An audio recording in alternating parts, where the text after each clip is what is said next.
Tahukah Anda, otak merupakan bagian tubuh yang paling penting bagi manusia? Sekarang angkat tangan Anda dan letakkan pada dahi. Tepat di situ, ada bagian otak yang paling istimewa. Bagian itu disebut prefrontal cortex atau disingkat PFC. Menurut peneliti otak Jordan Grafman, PFC ini hanya ada pada otak manusia, sehingga membedakan kita dengan binatang. Bagian ini diciptakan dan dirancang khusus oleh Tuhan supaya manusia mampu memilih dan memiliki etika. PFC berfungsi seperti pemimpin.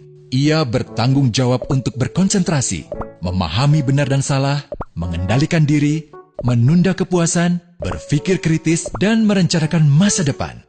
PFC adalah pusat pertimbangan dan pengambilan keputusan. PFC inilah yang membentuk kepribadian dan perilaku sosial.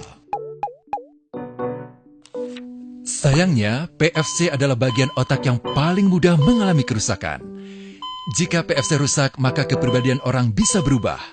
Rusaknya PFC bisa disebabkan oleh benturan fisik, bisa juga oleh zat kimia, seperti narkotika, psikotropika, dan zat adiktif atau nafsa. Dan ternyata penyebab paling merusak juga pornografi, yang disebut narkolema, narkotika lewat mata. Bagaimana pornografi mempengaruhi otak dan pikiran kita? Adi, remaja 12 tahun, melihat gambar di TV yang menjurus ke porno. Awalnya, ia merasa kaget dan jijik.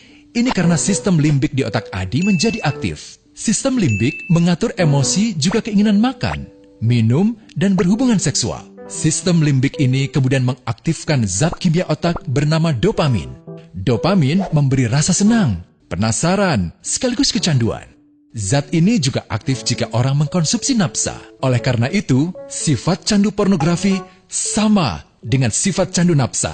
Otak akan mengingat apa yang membuat Adi senang dan bagaimana ia memperolehnya. Jika Adi mendapatkan pembinaan akhlak, etika yang baik, dan patuh pada norma sosial, dorongan melihat pornografi, meskipun menyenangkan, akan ia abaikan. Namun karena hal itu tidak ada pada diri Adi, ketika ia sedang merasa bosan dan ingin mencari kesenangan, otak akan mendorongnya agar melihat pornografi lagi. Namun lama-lama, Adi bosan melihat jenis gambar yang sama, dan butuh yang lebih porno untuk memicu rasa senang. Sekarang, dengan internet, pornografi menjadi jauh lebih mudah didapat. Pertama, Adi membuka internet dan tidak sengaja melihat gambar yang menjurus ke porno. Berikutnya, ia sengaja membuka lagi untuk melihat yang lebih porno. Awalnya melihat yang sedikit terbuka, lama-lama semuanya terbuka. Awalnya melihat 1 menit, lama-lama 1 jam. Adi mengalami kecanduan pornografi. Bagaimana kerusakan PFC akibat kecanduan pornografi? Secara alamiah, dopamin dialirkan dari sistem limbik ke PFC. Orang yang kecanduan pornografi akan mengalirkan dopamin secara berlebihan sehingga membanjiri PFC. PFC menjadi tidak aktif karena terendam dopamin. Semakin sering PFC tidak aktif, ia akan semakin mengerut dan fungsinya terganggu. Sistem limbik justru akan berkembang semakin besar karena terus mengaktifkan dopamin, sehingga Adi cenderung untuk terus mencari kesenangan tanpa takut atas akibatnya.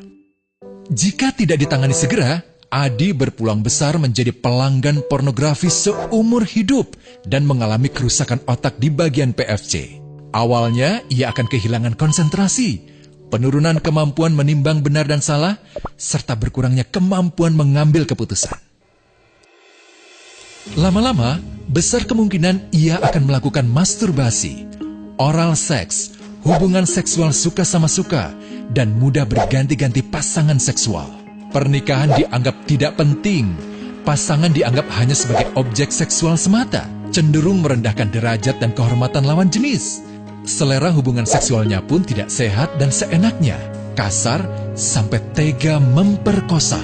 Manusia jadi tidak ada bedanya dengan binatang. Inilah dampak yang terjadi akibat kerusakan PFC.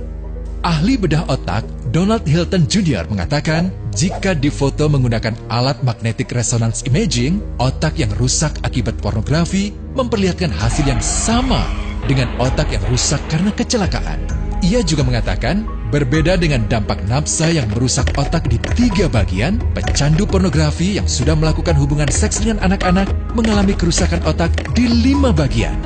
Terbukti, pornografi pada anak lebih bersifat merusak karena PFC belum matang dengan sempurna. Tapi untungnya, otak anak yang belum sempurna ini masih mudah dibentuk. Pengaruh pornografi bisa lebih mudah dihilangkan asal ada usaha untuk memulihkan dengan sabar, terutama oleh ayah ibu, keluarga, dan orang terdekat. Pelajari bagaimana mencegah dan menangani anak yang terkena pornografi. Mari lindungi generasi kita dari bencana pornografi dan kejahatan seksual.